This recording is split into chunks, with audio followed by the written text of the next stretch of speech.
સુરતમાં રિનોવેશન થયેલ Indian diamond ઇન્સ્ટિટ્યૂટની રીઓપનિંગ ceremony યોજાઈ હતી. રાજ્યસભાના સાંસદ ગોવિંદભાઈ ધોળકિયાના હસ્તે ઉદ્ઘાટન કરવામાં આવ્યું હતું.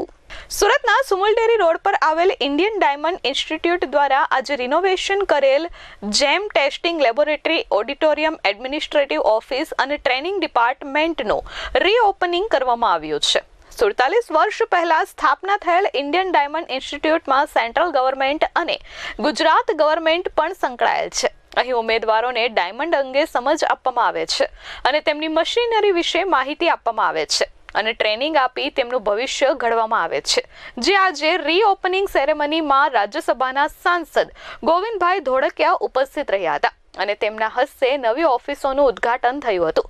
આ પ્રસંગે તેમણે જણાવ્યું કે અહીં હજારો લોકો ડાયમંડ અંગે જાણકારી મેળવી અને પોતાનું ભવિષ્ય ઘડી ચૂક્યા છે અને આજના ન્યૂ જનરેશનના યુવાનો નવી ટેકનોલોજી સાથે આગળ વધી શકે તે માટે અહીં રિનોવેશન કરી એક નવો પ્રયાસ કરવામાં આવ્યો છે. હવેથી અહીં દેશ અને વિદેશના પણ હજારો લોકો ટ્રેનિંગ લઈ શકે તે રીતનું આયોજન ઇન્ડિયન ડાયમંડ ઇન્સ્ટિટ્યૂટ દ્વારા કરવામાં આવ્યું છે. આજે ઇન્ડિયન ડાયમંડ ઇન્સ્ટિટ્યૂટ એટલે કે આઈડીઆઈનું રીઓપનિંગનું કામ આપણે આજે પ્રોગ્રામ રાખ્યો છે. આ ઇન્ડિયન ડાયમંડ ઇન્સ્ટિટ્યૂટ 47 વર્ષ પહેલાં 1978માં પાયો નખાયો. એમાં સેન્ટ્રલ ગવર્મેન્ટ અને ગુજરાત ગવર્મેન્ટ પણ સાથે છે અને આ 47 વર્ષમાં હજારો સ્ટુડન્ટ અહીંથી ડાયમંડ, જ્વેલરી અને એ બધી ટ્રેનિંગ લઈ વિવિધ જાતની અને દેશ વિદેશમાં પોતાનું ભાવિ બનાવી રહ્યા છે અને બન્યું છે.